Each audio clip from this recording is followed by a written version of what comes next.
বন্ধুরা, আজকে আমি যা যা রান্না করব তোমাদের সাথে শেয়ার করব, তোমরা দেখতে থাকো, সঙ্গে থাকো। দেখো আমি আজকে নিয়ে এসেছি এই যে ভোলা মাছ আর কাচকি মাছ, এগুলো রান্না করব। কিরকম ভাবে রান্না করব তোমাদেরকে দেখাবো, তোমরা দেখতে থাকো, সঙ্গে থাকো। দেখো বন্ধুরা, আমি কিন্তু এই যে পরিমাণ মতন চুনো মাছের মধ্যে আমি লবণ দিচ্ছি, আর ভোলা মাছটা আমি নুন হলুদ দিয়ে মাখিয়ে রেখে দেবো।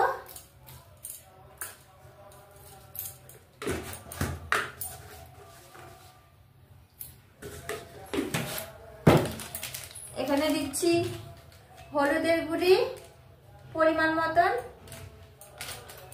জিরের গুঁড়ো,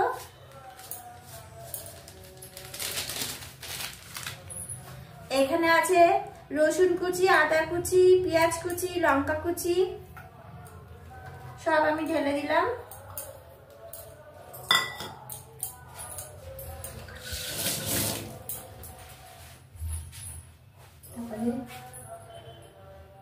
এখানে সমস্ত কিছু পেঁয়াজ কুচি, আদা কুচি সমস্ত দেওয়া হয়ে গেছে।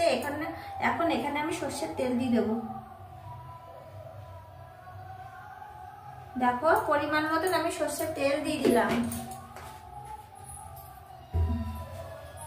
এবার আমি কিন্তু এটা বেশ করে মাখবো।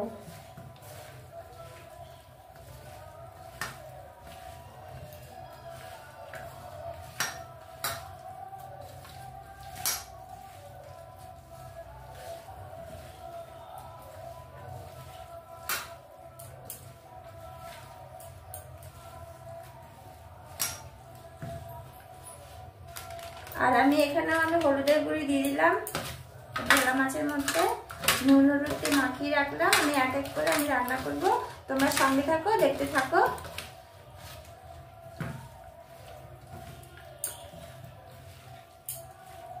কিরকম ভাবে রান্না করছি আমি পুরোটাই আমি দেখাবো।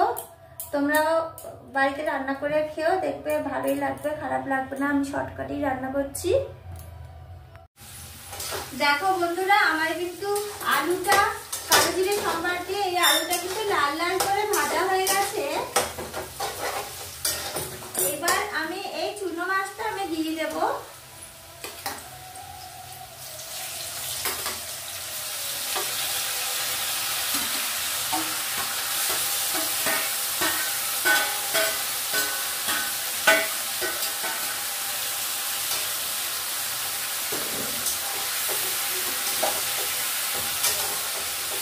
দেখলে আমি কিরকম ভাবে চুনো মাছ রান্না করি, তোমরাও রান্না করে দেখবে।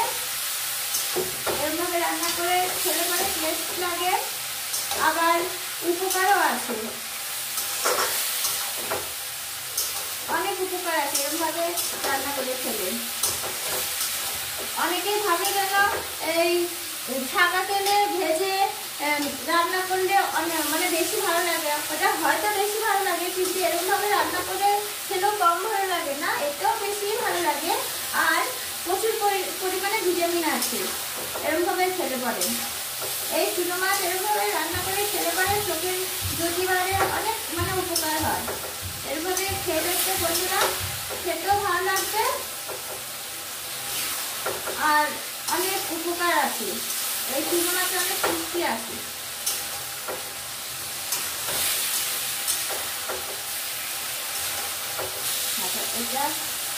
এটা একটু ভাজা ভাজা হয়ে যাবে,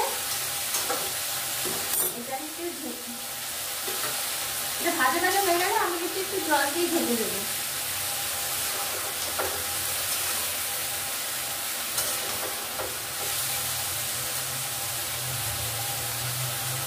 আর বন্ধুরা দেখো, আমার কিন্তু চুনো মাছ চচ্চড়িটা হয়ে গেছে, দেখতে পাচ্ছ। আমি আর এই কড়াইতে বসিয়ে দিয়েছি তেল, তেলটা গরম হয়ে গেছে। আমি এবার ভোলা মাছটা রান্না করব, দেখতে থাকো, সঙ্গে থাকো। চুনো মাছ চচ্চড়িটা হয়ে গেছে, আমি এখন রেখে দেবো। এবার এই মাছের এই তেলটা গরম হয়ে গেছে,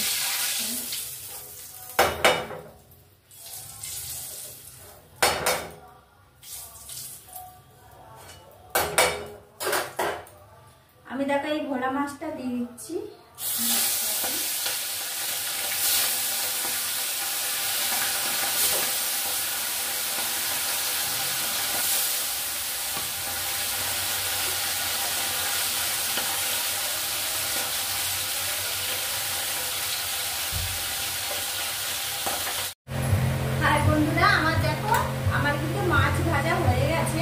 আমি এখন এই জিরে সম্বার দেবো। আর আমি এই ভোলা মাছটা রান্না করবো কিন্তু সম্পূর্ণ আলু আর বেগুন দিয়ে।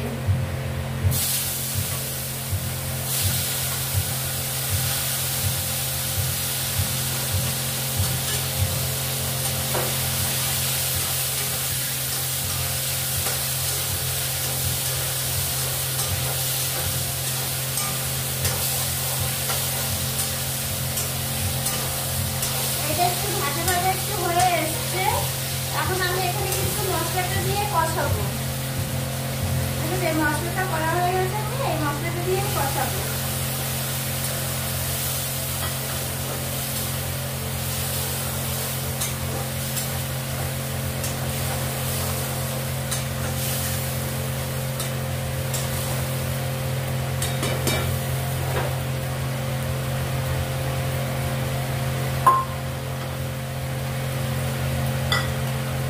এটা আমি একটু ঢাকা দিয়ে রাখবো।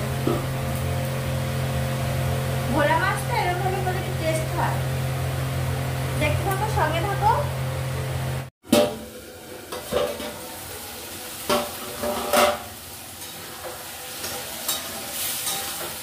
দেখো এটা কিন্তু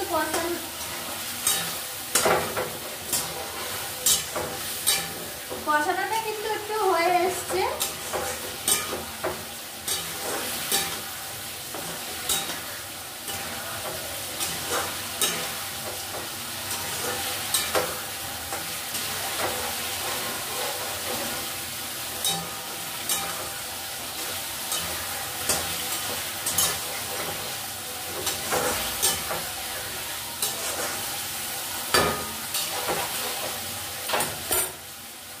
কষানোটা হয়ে গেছে, আমি কিন্তু এখন মাছটা এর মধ্যে দিয়ে দেবো।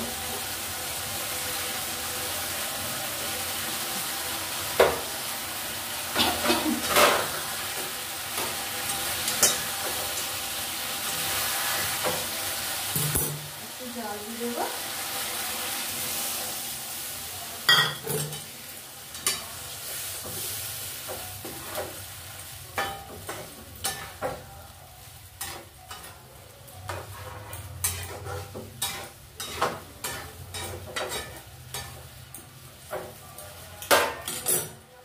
10 মিনিট ঢাকা দিয়ে রাখবো। আমার রান্না কিরকম লাগলো, ভালো লাগলে একটা লাইক কমেন্ট শেয়ার করবে। দেখতে থাকো, সঙ্গে থাকো। দেখো বন্ধুরা, আমার কিন্তু ভোলা মাছটা রান্না করা হয়ে গেছে। সম্পূর্ণ ভিডিওটা দেখার জন্য অসংখ্য অসংখ্য ধন্যবাদ। ভালো থাকবেন, সুস্থ থাকবেন। আমি এরকম ভাবে উৎসাহ দিয়ে যাবেন যেন আমি অনেক অনেক ভিডিও আপনাদেরকে দেখাতে পারি। শেষ হয়নি, আরেকটু বন্ধুরা দেখো, আমার মাছ হয়ে গেছে, চুনো মাছ, ভোলা মাছ রান্না হয়ে গেছে। আর দেখো আমি কিন্তু ভাত বসালাম, দেখেছো? আর একটা জিনিস, ভাত আমি চালটা কিন্তু আধা ঘন্টার উপরে ভিজিয়ে রেখেছি। কেন জানো তো? চালের মধ্যে এমন একটা কিছু থাকে, ওইটা আধা ঘন্টা ভিজিয়ে রাখলে পরে ওই জিনিসটা চলে যায়। নইলে পরে সঙ্গে সঙ্গে যদি ধুয়ে রান্না করা হয় তাহলে পরে কিন্তু শরীরের পক্ষে ক্ষতিকারক। এটা আপনাদের জানা অবশ্যই অবশ্যই দরকার। আমি কিন্তু অনেকক্ষণ ধরে আমি ভিজিয়ে রেখেছি, এখন ভালো করে ধুলাম, ধুয়ে আমি ভাতটা বসালাম। ভালো থাকবেন, সুস্থ থাকবেন, টাটা, বাই।